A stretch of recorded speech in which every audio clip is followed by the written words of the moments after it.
આપણા પ્રભુ ઈસુ ખ્રિસ્તના નામમાં સર્વ શ્રોતા મિત્રોને પ્રેમી સલામ પાઠવું છું. જીવન સંદેશ મિનિસ્ટ્રીઝને માટે આપણે ત્રિએક ઈશ્વરનો ખૂબ આભાર માનીએ છીએ. તેઓની અનેક વિવિધ સેવાઓ મારફતે આપણે બધા આશીર્વાદિત થયા છે. આ કાર્યને આગળ વધારવામાં સઘળાનું પ્રોત્સાહન અને ટેકો મળતા રહ્યા છે અને ઈશ્વરનું રાજ્યનું બાંધકામ કરવામાં પ્રાર્થના અને સહકાર મળતો રહ્યો છે. તે આપણા સર્વના આનંદનું કારણ બન્યું છે. આજે આપણે આ મનનની ચાવીરૂપ ફકરો કલમો લૂકની સુવાર્તામાંથી પસંદ કરી છે. લૂક 17મો અધ્યાય અને 11મી કલમથી 19મી કલમને આપણે પસંદ કરીશ અને તેને શીર્ષક આપીએ છે રક્તપિત્તનો એક રોગી એ આભાર માનવાને માટે પ્રભુની પાસે આવ્યો હતો.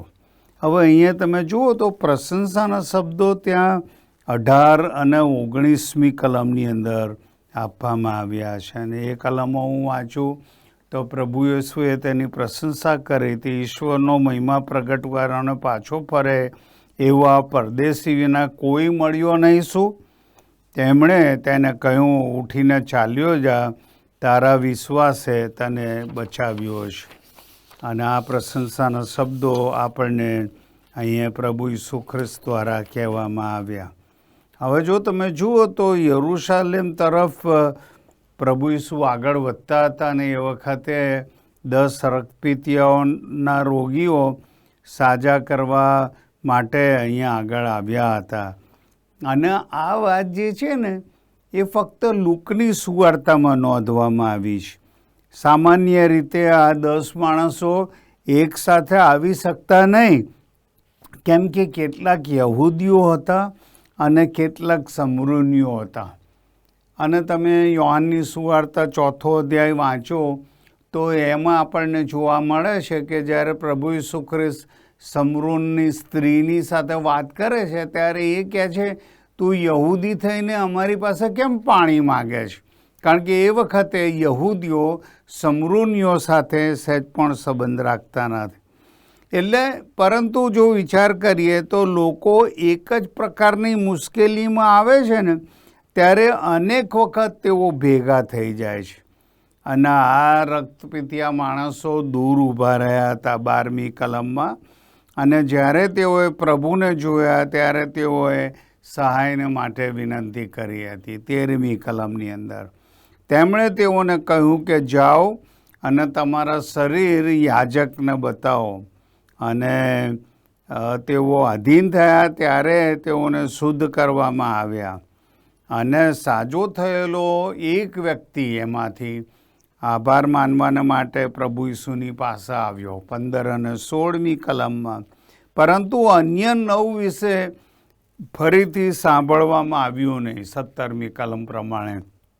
અને ત્યાં જુઓ તો આભાર માનવા આવેલો માણસ પ્રભુ તરફથી પ્રશંસા પ્રાપ્ત કરે છે. 19મી કલમની અંદર પ્રભુ એને પ્રશંસાના શબ્દો કહે છે.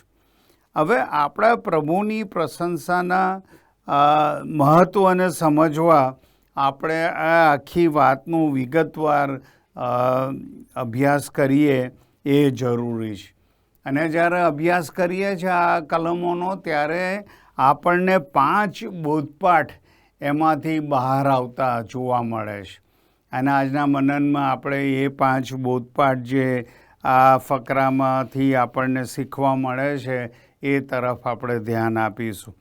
પહેલો જે બોધપાઠ આપણી આગળ આવે છે આ સહાય માટે પ્રભુ ઈસુને વિનંતી કરી હોય અને તેની વિનંતી નિરર્થક થઈ હોય એવો કદી પણ આપણને જોવા મળ્યો નથી. 13મી કલમની અંદર અહીંયા નોંધવામાં આવ્યું છે તેઓની જે વિનંતી હતી એ પ્રમાણિક હતી અને તેઓ સાચા અર્થની અંદર રક્તપિત્તના રોગીઓ હતા. પરંતુ પ્રભુની સહાય તેઓને ચોક્કસ ખાતરી હશે માટે તેઓ માગતા હતા. અને પ્રભુનો આભાર કે અત્યંત પાપી એ કંઈ નથી. અત્યંત રોગી અથવા તો મુશ્કેલીમાં હોય, મોટી મુશ્કેલીમાં હોય એવો એ કંઈ નથી જે તેમની સહાય માટે વિનંતી કરે અને તે આશીર્વાદ પામ્યા વિનાનો રહે. અને ખ્રિસ્ત વ્યક્તિઓની યોગ્યતાને જોતા નથી. અહીં યહૂદીઓ અને સમરૂનીઓ હતા. અને એથી તમે જુઓ તો રોમનોના પત્રમાં એવું લખવામાં આવ્યું છે, 10મો અધ્યાય 11-13 કલમ હું વાંચું, એમાં આવું લખેલું છે. રોમનોનો પત્ર 10મો અધ્યાય 11મી કલમ કહે છે, કેમ કે ધર્મશાસ્ત્ર કહે છે એમના ઉપર જે કોઈ વિશ્વાસ કરશે તે શરમાશે નહીં. યહૂદી તથા ગ્રીકમાં કંઈ ભિન્નતા નથી, કેમ કે સર્વના પ્રભુ એક જ છે અને જેઓ તેમને વિનંતી કરે છે તેઓ સર્વ માટે તેમની સંપત્તિ છે. અને 13મી કલમ કહે છે, કેમ કે જે કોઈ પ્રભુના નામે વિનંતી કરશે તે તારણ પામશે. અને અહીંથી આપણે એવું કહીએ કે આપણી ગમે તે મુશ્કેલી હોય પણ આપણે તેમને વિનંતી કરીએ તો તે આપણા ઉપર દયા દર્શાવવાના માટે તત્પર છે. એમની રહેમ નજર આપણી ઉપર છે એવું આપણે કહી શકીએ. જો તમે જૂના કરારની 2 કલમો તમે જુઓ તો ત્યાં આગળ ગીતશાસ્ત્રનો 50મો અધ્યાય અને એની 15મી કલમની અંદર આવું લખવામાં આવ્યું છે. હું વાંચું, તમે સાંભળો. ગીતશાસ્ત્ર 50મો અધ્યાય અને 15મી કલમ. સંકટના સમયે મને વિનંતી કર કે હું તને છોડાવીશ અને તું મારો મહિમા પ્રગટ કરશ. એટલે અહીંયા તમે જુઓ તો પ્રભુની રહેમનજર છે. જો આપણે સહાય માટે તેમને વિનંતી કરીએ તો પ્રભુ આપણી પ્રાર્થનાઓ સાંભળશે અને એનો જવાબ આપશે. જો એક બીજી કલમ ગીતશાસ્ત્રમાં જુઓ તો ગીતશાસ્ત્રનો 34મો અધ્યાય અને 6ઠ્ઠી કલમમાં આ પ્રમાણે લખવામાં આવ્યું છે, આ કંગાલ પુરુષે પોકાર કર્યો અને યહોવાએ તેનું સાંભળીને તેને સર્વ સંકટથી તેને બચાવ્યો. અને પછી એ જ અધ્યાયમાં આગળ 19મી કલમ વાંચો તો ત્યાં લખેલું છે, ન્યાયી માણસને માથે ઘણા દુઃખ આવે છે પણ યહોવા તે સર્વમાંથી તેને છોડાવે છે. અને એથી કરીને આ વાતો આપણને યાદ દેવડાવે છે. આ પહેલો બોધપાઠ, સહાય માટે પ્રભુને વિનંતી કરી હોય અને તેની વિનંતી નિરર્થક થઈ ન હોય એવું એકય માણસ આપણને જોવા મળતું નથી. આ વાત આપણને બીજા બોધપાઠ તરફ દોરી જાય છે અને તે એ છે 14મી કલમમાં. અહીં ગાડી તમે જુઓ તો પ્રભુ પ્રત્યેક સાથે એક સરખો જ વ્યવહાર કરતા નથી. આ બીજો બોધપાઠ આપણને શીખવા મળે છે. 14મી કલમમાં આપણે નિહાળીએ છીએ આ 10 માણસો સાથે જે વ્યવહાર કરવામાં આવ્યો એ તો જૂના કરારમાં એ વિશે કહેવામાં આવ્યું હતું. અને એથી કરીને તમે જુઓ તો ત્યાં લેવીઓનું પુસ્તક જુઓ તો 14મો અધ્યાય અને 2જી કલમથી લઈને 4થી કલમની અંદર આ પ્રમાણે લખવામાં આવ્યું છે. જૂના કરારની વાત આપણે ધ્યાનમાં રાખીએ એ અગત્યનું છે.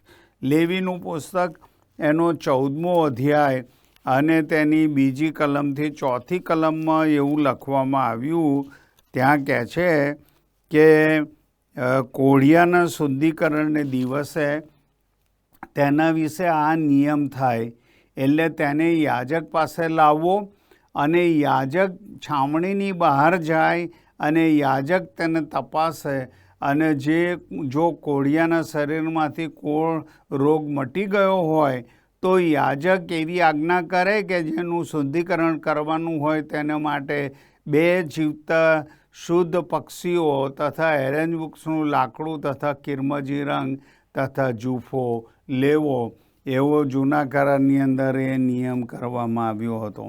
અને તમે જુઓ તો ઈસુ એ જ વચનોને ધ્યાનમાં રાખીને તેઓની સાથે વ્યવહાર કરે છે. તેમણે જે કહ્યું હતું કે તમે જુઓ કે યાજકોએ કોળિયો એ શુદ્ધ થયો છે એવું જાહેર કરવા માટે અને યાજકો એ તપાસ કરે અને જો તમે માનો છો કે હું તમને સાજા કરી શકું અને હું તમને સાજાપણું આપું, તો તમે જાઓ ને પોતાને યાજકને બતાવો. અને એથી કરીને અહીંયા યાજકને બતાવવાની વાત તેઓને કરવામાં આવી. અને તમે જુઓ તો તેથી તેઓ સાજાપણું પામ્યા છે એવી વાત સિદ્ધ થઈ શકે. અને એથી કરીને આ પ્રસંગની અંદર આવું જોવા મળે છે. પણ તમે જુઓ તો બીજી જે વિરોધાભાસ નહીં પણ બીજી જુદી વાત આપણને વાંચવા મળે છે, તો લુકની સુવાર્તાના 5મા અધ્યાયની અંદર જોવા મળે છે. 5મો અધ્યાય 12થી 14 કલમની અંદર એવું લખવામાં આવ્યું કે તે એક શહેરમાં હતા, ત્યારે જુઓ એક રક્તપીતો માણસ ત્યાં હતો. તે ઈસુને જોઈને તેમને પગે પડ્યો અને તેમને વિનંતી કરી, હે પ્રભુ, જો તમે ચાહો તો તમે મને શુદ્ધ કરી શકો છો. તેમણે હાથ લાંબો કર્યો અને તેને અડકીને કહ્યું, હું ચાહું છું કે તું શુદ્ધ થા. અને તરત તેનું રક્તપિત્ત જતું રહ્યું હતું. અહીંયા તમે જુઓ તો એ જે તફાવત આપણને જોવા મળે છે. અહીંયા તો ઈસુ એને બોલ્યા સાજાપણા માટે, એમને સ્પર્શ કર્યો અને સાચા અર્થની અંદર સાજાપણું આપ્યું હતું. અહીંયા તો તેઓને કહેવામાં આવ્યું કે યાજક પાસે તેમને મોકલવામાં આવ્યા. તેમણે શબ્દ અને તેમના સ્પર્શના પરાક્રમ દ્વારા સાજાપણું આપ્યું હતું. પેલો જૂના કરારનો કિસ્સો તમને ખબર છે, બીજો રાજા, એનો 5મો અધ્યાયના 14મી કલમ. પ્રભુના સેવકે એને એમ જ કહ્યું, જા અને ત્યાં નદીમાં 7 વખત ડૂબકી માર અને તારો કોઢ દૂર થશે. અને પછી એણે એ કહેવા પ્રમાણે કર્યું. એટલે એ જ રીતે તફાવત આપણને જોવા મળે છે. પણ તમે જુઓ તો તારણના સંબંધમાં પણ પ્રભુ સર્વોપરી છે અને પ્રભુ સાજાપણાના કિસ્સામાં પણ એ સર્વોપરી હતા, એ તેમણે સાબિત કર્યું. હવે તમે જુઓ તો અનેક કિસ્સામાં તેમણે જુદી જ રીતે કાર્ય કરવું હતું. જો ઉદાહરણ તરીકે તમે આખું એક ચિત્ર ઊભું કરો, તમને યાદ છે નિકોદિમસ સાથે પ્રભુએ કેવો વ્યવહાર કર્યો હતો, અને એ વાતચીતની તમે વાત જાણો છો. પછી જો ત્યાં આગળ તમે જુઓ તો 4થા અધ્યાયમાં યોહાનની સુવાર્તા, પેલી સમરૂની સ્ત્રી જે કૂવા પાસે હતી, એની સાથે પ્રભુએ કેવો વ્યવહાર કર્યો હતો, જુદો વ્યવહાર. અને પછી જો પ્રેરિતોના કૃત્ય 8મો અધ્યાય તમે જુઓ તો રાણીનો જે અધિકારી હતો, જેની પાસે પ્રભુનો આ સેવક ગયો હતો, એનો પણ આ બદલાણનો અનુભવ. પછી જો પ્રેરિતોનું કૃત્ય 9મો અધ્યાય તમે વાંચો, તાર્સસના સાઉલની સાથે પ્રભુએ કેવો વ્યવહાર કર્યો હતો. અને પછી પ્રેરિતોનું કૃત્ય 10મો અધ્યાય, કર્નેલિયસની વાત. અને આ લોકોના અનુભવો કેવા જુદા જુદા હતા. ઈશ્વર પાસે જવાનો એક જ માર્ગ હતો, પણ તેમ છતાંય એ ઈસુ પાસે વિવિધ રસ્તાઓ છે કે જુદી જુદી રીતે એ લોકોની સાથે વ્યવહાર કરે છે. અને તેથી જ આપણે કહીએ કે પ્રભુ પ્રત્યેક સાથે એક સરખો વ્યવહાર કરતા નથી. પ્રભુએ ત્યાં યોહાન 10 અને 9માં કીધું કે બહારનું હું છું, જે કોઈ એમની મારફતે આવે છે એ અંદર આવશે અને બહાર જશે. યોહાનની સુવાર્તા 10મો અધ્યાય અને 9મી કલમની અંદર એ લખવામાં આવ્યું છે કે હું બહારનું છું, એવું ઈસુએ કહ્યું, અને મારા દ્વારા જો કોઈ પહેશે તો તે ઉદ્ધાર પામશે અને અંદર આવશે અને બહાર જશે ને તેને ચરવાનું મળશે. પણ તમે જુઓ તો પ્રેરિતોનો કૃત્ય 4 અને 12 તો તમે બહુ સારી રીતે જાણો છો. અને ત્યાં એ પ્રમાણે લખવામાં આવ્યું છે, પ્રભુનું વચન કહે છે એ પ્રમાણે કે આકાશમાં અને પૃથ્વી પર એ કેવળ એક જ વ્યક્તિ છે. ત્યાં પ્રેરિતોનો કૃત્ય 4થો અધ્યાય અને 12મી કલમની અંદર પ્રભુએ એ વાત તો આપણને જાહેર કરી હતી. ત્યાં 4થો અધ્યાય જો તમે જુઓ તો ત્યાં 12મી કલમની અંદર પ્રભુ કહે છે કે આકાશમાં અને પૃથ્વી ઉપર એ બીજા કોઈથી તારણ નથી, કેમ કે જેથી આપણું તારણ થાય એવું બીજું કોઈ નામ આકાશ સ્થળે માણસોમાં આપેલું નથી. પ્રભુ પાસે જવાનો આ એક જ રસ્તો હતો, ઈસુ એક જ રસ્તો હતો, પણ તેમ છતાંય પ્રભુ ઈસુ પાસે જુદી જુદી રીતે લોકોને લાવવામાં આવ્યા એ વાત આપણને જોવા મળે છે. પ્રભુ દરેકની સાથે જુદો જુદો વ્યવહાર કરે છે. પણ તમે ત્રીજું આ વાત આપણને ત્રીજા બોધપાઠ તરફ પાઠમાં દોરી જાય છે કે આત્મિક આશીર્વાદ ફક્ત અને હંમેશા આધીનતાના માર્ગે જ આવે છે. તમે કોઈ પણ પરિસ્થિતિ જોયો, ગાડી 14મા અધ્યાયની 14મી કલમની અંદર આપણે જોઈએ તો ત્યાં ગાડી આપણને એવું કહેવામાં આવ્યું લૂક દ્વારા કે ઈસુ પાસે તમે આવો. ઈસુએ કહ્યું જાઓ, તમે પોતાને બતાવો. કોને? યાજક પાસે જાઓ. અને તેઓએ રસ્તામાં ચાલતા ચાલતા જ્યારે એ લોકોએ પ્રભુની આજ્ઞાનું પાલન કર્યું ત્યારે એમને સાજાપણું મળ્યું હતું.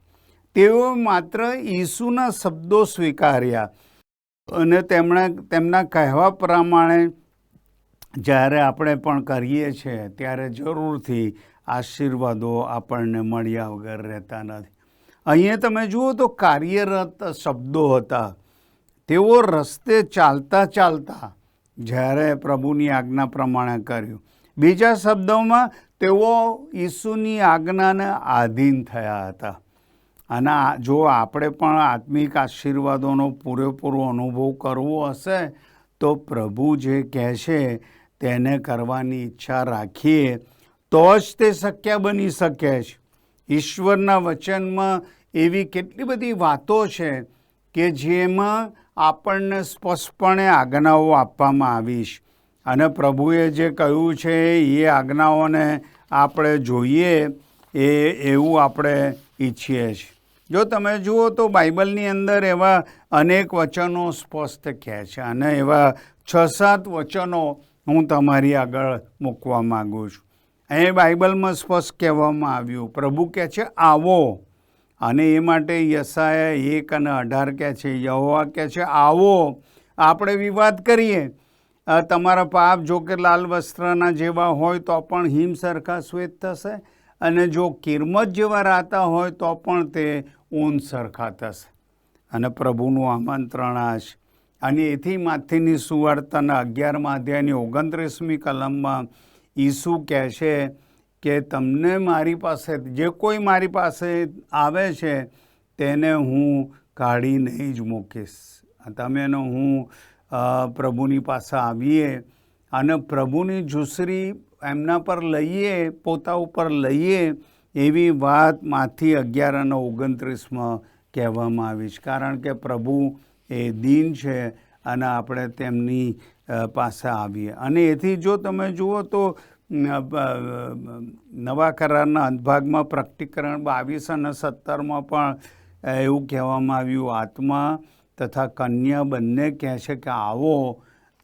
જે સાંભળે છે તે એમ કહે છે કે આવો. એટલે પહેલી વાત સ્પષ્ટ આજ્ઞા આપણને આપવામાં આવી, પ્રભુ કહે છે આવો. પછી બીજી વાત, પશ્ચાતાપ કરો. અને તમે માર્કની સુવાર્તા 1 અધ્યાય 15મી કલમ જુઓ તો ત્યાં એવું કહેવામાં આવ્યું, સમય પૂરો થયો છે અને ઈશ્વરનું રાજ્ય પાસે આવ્યું છે, પસ્તાવો કરો અને સુવાર્તા પર વિશ્વાસ કરો. અને આ સીધી આજ્ઞા આપણને આપવામાં આવી છે. પછી જો આગળ વધીએ તો લૂકની સુવાર્તા 13મો અધ્યાય અને 3જી કલમમાં કહે છે, જો તમે પસ્તાવો કરશો નહીં તો તમે સર્વ એ જ પાપમાં એ જ પ્રમાણે નાશ પામશો.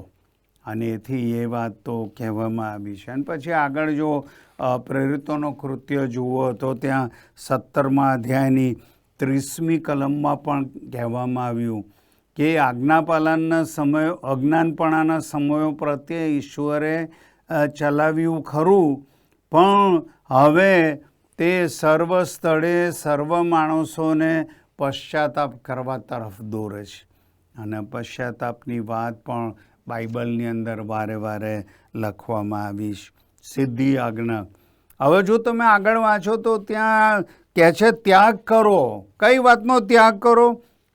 યશાયા 55 અધ્યાય અને 7મી કલમ કહે છે દુષ્ટ માણસ પોતાનો માર્ગ છોડે ને અધર્મી માણસ પોતાના વિચારો તજી દે અને યહોવા પાસે તે પાછો આવે, કેમ કે એ સાચા અર્થની અંદર પ્રભુની એ વાત તો કહે છે કે પ્રભુ કૃપા કરશે અને ઈશ્વરની પાસે આપણે આવીએ તો એ પ્રભુ આપણને સંપૂર્ણ કરશે. પછી રોમનોનો પત્ર 13મો અધ્યાય 14મી કલમમાં પણ એવું કહે છે ખ્રિસ્તને પહેરી લો અને દેહને માટે એટલે તેની જે દુષ્ટ વાસનાઓ છે એનો તમે ત્યાગ કરો. પછી આગળ વાંચો તો ત્યાં ગાડી કહે છે વિશ્વાસ કરો. એવી વાત પણ આપણને સ્પષ્ટ કહેવામાં આવી છે. ત્યાં ગાડી એ પેલી કલમ આપણે યોહાન 3:16 જાણીએ છીએ. ઈશ્વરે જગત પર એટલી બધી પ્રીતિ કરી કે એમનો પોતાનો એકનો એક પુત્ર એ માટે આપ્યો કે આપણે તેના પર વિશ્વાસ કરીએ. પછી ત્યાર પછી જો આગળ વાંચો તો 13મો અધ્યાયનો 39મી કલમની અંદર પણ એ વિશે લખવામાં આવ્યું છે. અને આગળ રોમનોનો પત્ર 1લો અધ્યાય અને 16મી કલમ પણ એ વાતને સમર્થન આપે છે. પછી આગળ તમે વાંચો તો પ્રભુના વચનો કહે છે કબૂલાત કરો, કબૂલ કરો. અને ત્યાં ગાડી એ વાત તો માથીની સુવાર્તા 10મા અધ્યાયની 32મી કલમ કહે છે જો તમે માણસોની આગળ મારો નકાર કરશો તો હું પણ આકાશમાં ઈશ્વર પિતાની આગળ નકાર કરીશ. અને એથી કરીને રોમનોનો પત્ર 10મો અધ્યાયને 9મી કલમની અંદર કહેવામાં આવ્યું જો તું તારે મોડે ઈસુને કબૂલ કરશે, કબૂલાત કરવાની વાત. ત્યાર પછી કહે છે બાપ્તિસ્મા લો. એવી વાત પણ કહેવામાં આવી. અને પ્રભુ ઈસુ ખ્રિસ્તનું એ મહાન ફરમાન જાઓ, જગતમાં જાઓ, અંત સુધી જાઓ અને ત્યાં તમે ઈશ્વર પિતા, પુત્ર અને પવિત્ર આત્માના નામે વ્યક્તિને બાપ્તિસ્મા આપો. બાપ્તિસ્મા આપવા માટે પણ ત્યાં કહેવામાં આવ્યું. અને સાથે પ્રભુની મેજના ભાગીદાર બનો. પ્રભુ કહે છે કે મેં મારા શરીરનું એ વધસ્તંભ ઉપર બલિદાન આપ્યું છે. એટલે પ્રભુની આજ્ઞા પ્રત્યેની આપણી આધીનતા દ્વારા આપણા જીવનોમાં આપણે તેમના આશીર્વાદોનો અનુભવ કરી શકીએ છીએ. અને એ જ એનો માપદંડ છે. તમને યાદ છે યોહાન 2 અધ્યાયમાં પેલો લગ્ન પ્રસંગ અને એમને કહેવામાં આવ્યું કુંડા ભરી દો પાણીથી. અને જ્યારે એ પ્રમાણે કર્યું ત્યારે ચમત્કાર થયો હતો. પ્રેરિતોનું કૃત્ય 9 અને 6ની સાથે સરખાવીએ તો ત્યાં પણ પાઉલને કહેવામાં આવ્યું તારે શું કરવાનું એ તને પછી કહેવામાં આવશે. એટલે અહીંયા આધીનતા પૂરો આશીર્વાદ લાવે છે. અને આ વાત આપણને ચોથા બોધપાઠ તરફ દોરી જાય છે. પ્રભુ ઈસુએ આપણા માટે જે કર્યું છે તે સર્વને આપણે ધ્યાનમાં લઈએ તો આપણે ઓછામાં ઓછું એટલું કરી શકીએ છીએ તેમનો આભાર માનીએ અને તેમને આપણા જીવનનું સમર્પણ કરીએ. 15 અને 16 કલમમાં પાછા ફરવું, આભાર માનવો એ સ્વાભાવિક હતું. 9 વ્યક્તિઓએ તેમ કર્યું નહીં. જો પ્રભુએ તેમને રક્તપિત્તના રોગમાંથી સાજાપણું આપ્યું હતું તો શું તમે તેમનો આભાર નહીં માનો? અને તમે પ્રભુએ તમારા માટે સ્વર્ગનું સુખ મૂકી દીધું તો શું તમે તેમનો આભાર નહીં માનો? 2 કોરિન્થી 8 અને 9. ત્યાર પછી જો તમે જુઓ તો લૂક 2 અને 7 પ્રમાણે ઈસુ બેથલેહેમમાં જન્મ પામ્યા. શું એમના જન્મના માટે તમે પ્રભુનો આભાર નહીં માનો? તમારા માટે અરણ્યમાં વિજય મેળવ્યો, પરીક્ષણ ઉપર, શૈતાન ઉપર એમણે વિજય મેળવ્યો. માથી 4 અને 11.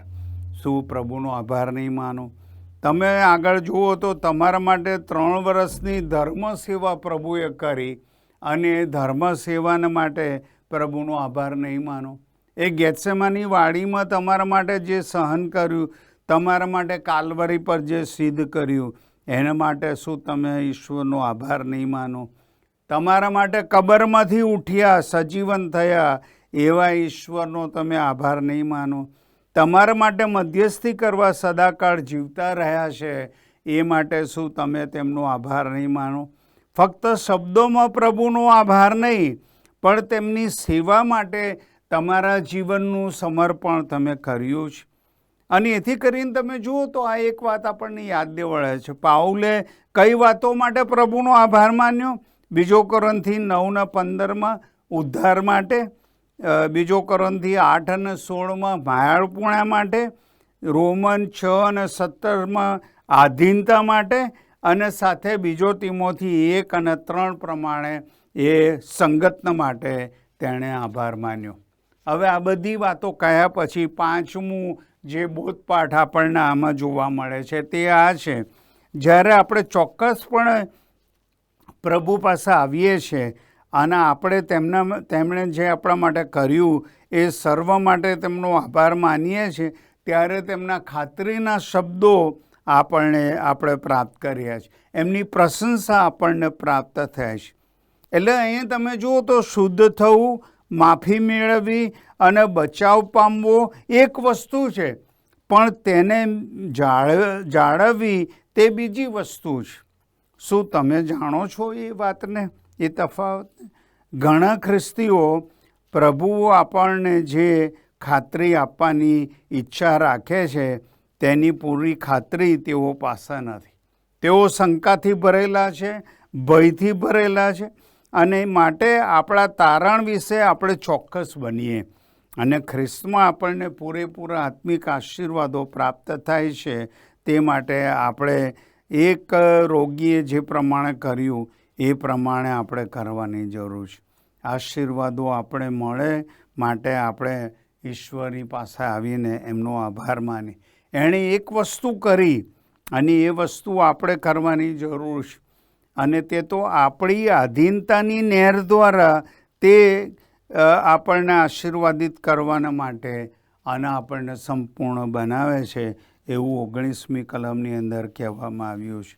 અને એથી કરીને એ વાત તો ચોક્કસ છે કે ખાતરીના શબ્દો સાંભળવા આપણે પ્રભુની પાસે આવીએ અને સાચા અર્થમાં એમની પ્રશંસા પ્રાપ્ત કરીએ, પ્રાર્થના કરીએ. પ્રભુ, અમે તમારો આભાર માનીએ છીએ કે એક જે વ્યક્તિ જેને તમે સાજાપણું આપ્યું, 10માંથી 1 પાછો આવ્યો અને તમારો આભાર માન્યો. અનેક વાર અમે પણ અમારા જીવનમાં આભાર માનવાનું ચૂકી ગયા છે. તમે અમારા માટે જે કર્યું એ અમે જોયું છે, અનુભવ્યું છે, અને છતાંય અમે તમારી પૂરી રીતે આભાર માન્યો નથી. અમે પણ પેલા 9માં આવીએ એવા સાબિત થયા છે. પણ સાચા અર્થની અંદર જે માણસ તમારી પાસે આવ્યો, આશીર્વાદોના ભાગીદાર બન્યો, તમારી પ્રશંસાનો સહભાગી થયો, અમને પણ મદદ કરો, અમારો હાથ પકડો કે જેથી અમે તમે જે કંઈ કર્યું છે એ માટે તમારી પાસે આવીને તમારા પૂરા આશીર્વાદો પામીએ અને સંપૂર્ણતા તમે આપો છો એ પ્રાપ્ત કરીએ. એ માટે અમારી સહાયને મદદ કરો. આભાર સાથે અમારી પ્રાર્થના પ્રભુ ઈસુના નામમાં માગીએ છીએ. આમેન.